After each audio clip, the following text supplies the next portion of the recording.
CUTigers.com. It looked like maybe there in the second half, you kind of concentrated more, a little bit more on the vertical game rather than some of the slants inside. What was working for the offense besides tempo there in the second half? I think, this one did a really good job of putting the ball in play. So with us playing with tempo, just trying to really attack every level of their defense, credit to them. I mean, they do a really good job. They play soft in coverage a lot today. So they did a great job, and credit to them. But I just thought, Kay specifically did a really nice job of attacking the field and creating some plays too, extending the plays in the second half that gave us a few chunk plays to kind of get us going. Right here, Will Vandercourt, that's on your left. Hey, Garrett, just wanted to say if you could talk about the play of Cade and what he did today and how he brought you guys back within a touchdown. Yeah, I mean, this team and this group of guys that we have, they're damn fighters, that's for sure. And with this one leading the way and being at the forefront of that, just super proud of him and his resiliency, his ability to fight, his ability to have a short-term memory, which is a very special thing, playing his position, good or bad. And this kid just absolutely played his ass off tonight in this season, so he knows I'm very, very proud of him. Hey Cade, Dabo just told us that you spoke up in the locker room and said this is the most fun you've ever had playing football this year with this team. Just what are you feeling right now?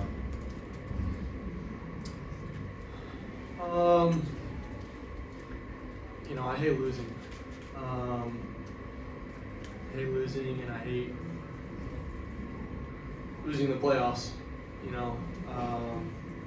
But nobody picked us to be here in the beginning. Nobody believed in us. Nobody really wanted us here. But we believed in each other, and this group of guys that is fought together. I just think of Jake Brittingstool and Barrett and Tristan Lee and Marcus, just naming a few guys. I feel like a year ago they were just like my teammates, and this year they're like truly my brothers, because we've walked through life together and we've walked through hard times. I spoke up and shared how much it sucked. It was just kind of vulnerable, but also just kind of shared with them that I'm very thankful that we get to go through hard times, that I get to go through hard times with people that I love and that love me, because I can't imagine going through the stuff that we've gone through where I didn't love the people around me. So, I'm hurting a lot, and I've had a lot of emotions going on, and but I'm gonna miss a lot of these guys because they've had such an impact on the player that I am, but the man that I'm gonna be and that I am now. So just kind of wanted to tell everybody in the room that. Hey, Cade, Jamal Kennedy, CBS Austin News. Obviously, tough homecoming here for you, but have you been able to process yet what it was like to be back, playing here in town and out there on the field with your brothers, leading your team there in the second half the way you were able to? It was fun to be home, but I wish we would have won. That's what I came here to do. It wasn't a vacation. It wasn't really time to come home. It was time to come win a football game, and we didn't do that. So that really sucked. But it's awesome to be home and all that. But wish we would have won. Being joined also, FYI, by wide receiver TJ Moore. Next question will come from the left. Mark Rosen, Associated Press. Was there any talk going on the field between you and your pals from Westlake? Not till the very end. Not till the very end. Michael jumped that pick at the very end, and he told me he wanted that one. I said, "It's not very good. He's not good enough to get it." I'm just kidding. He's a really good player. And then, I was through a pick to Makuba, and I told him he still doesn't have hands. Other than that, there wasn't really much. Those guys are great guys and great football players, but great dudes. But there wasn't really much talk. Next on the right. Coach Trevor Groves, CUTigers.com. From a game plan standpoint, how much of a bind were you in, having Phil banged up, losing Jay Haynes, and at what point, when and how did you arrive at the decision that you're going to give Randall a try in the backfield? Yeah, we just kind of went into the almost a bye week, the week leading up to the game of trying it out. I mean, he's a skilled guy, and just kind of the way things have unfolded in that room is we felt like he could give us a spark and give us something and be unique back there. So, I'm proud about him. I mean, he gave us a big time run today, popped an explosive for us, and we asked him to do some things in a short period of time that he handled. And so, yeah, I mean, just collectively, that room, Keith came in and gave us some important snaps and execution with what he brought to the table. And Jarvis Green enters the game and scores a touchdown. So we knew it was going to be by committee. But, yeah, we went into it knowing that Adam could give us a little something back there, too. All right. Hey, Coach. After you guys opened the drive, your offense kind of stalled for the next 4 possessions, I guess. What's Texas doing that kind of limits you guys to move the ball down the field? Well, I mean, what we wanted to do is definitely be in rhythm and play quickly and play fast and try and use tempo to our advantage. And we just kind of got stuck in a lull there. We had a couple things we felt like on, I can remember 2 consecutive drives.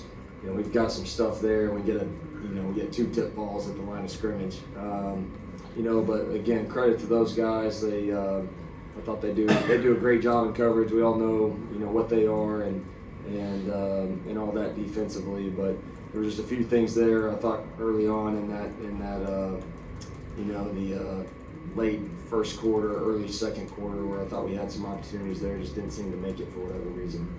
Take a few more for Coach and Kate. Go ahead. David Hope at CUTigers.com. Kate and TJ, you guys have been building that rapport all season. What was working for you two today to kind of have that connection that you did, especially in the second half? Yeah, I got some one-on-one opportunities. A great matchup for us, especially with TJ. So just kind of, they were starting to isolate him a little bit more, and we wanted to take advantage of that, and went and did so. I started to notice they were playing off. Really, that just started up.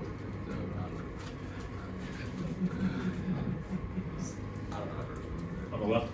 Garrett, I just wanted to ask, there the goal line situations, there's those 2 plays, your thought processes going in there after the timeout and what you guys thought you could do there. Yeah, had some things, and like any game plan, you got some things where you're in there tight and goal line, and thought we had two good calls, and it kind of came out on the 3rd down and something differently than what we kind of expected there. Cade stuck the football and had to cut it up on the 3rd down and gave us a chance on that one.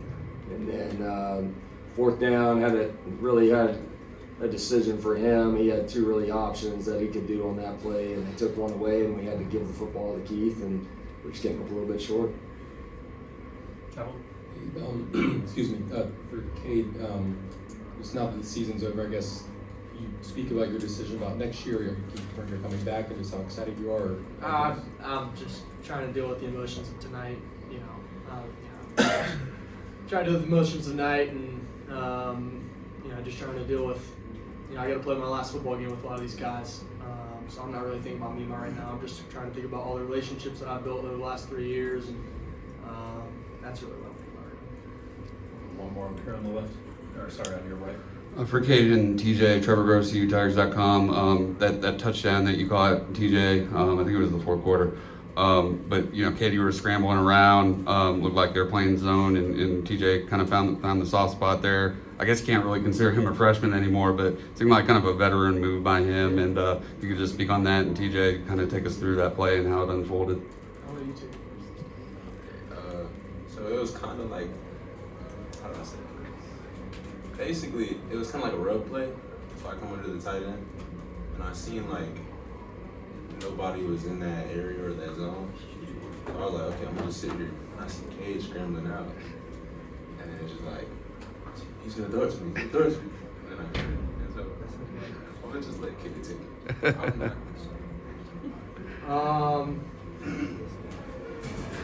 Yeah, we had a zone beater on the right, and we kind of anticipated playing a raid 2 with a high safety inside the number 3. So we were hoping the number 3 would really go grab with a dig, would go grab the safety, and he just kind of stayed off, and that was going to open up, the other route. And then they just kind of played it, and down the red zone, you want to just kind of, sometimes they cover it, and I want to be able to use my legs and stretch them out. And TJ did a good job just kind of find the window, and we made a play late. So. Coach Riley and Kate, thank you. We're being joined now by Peyton Page, who's going to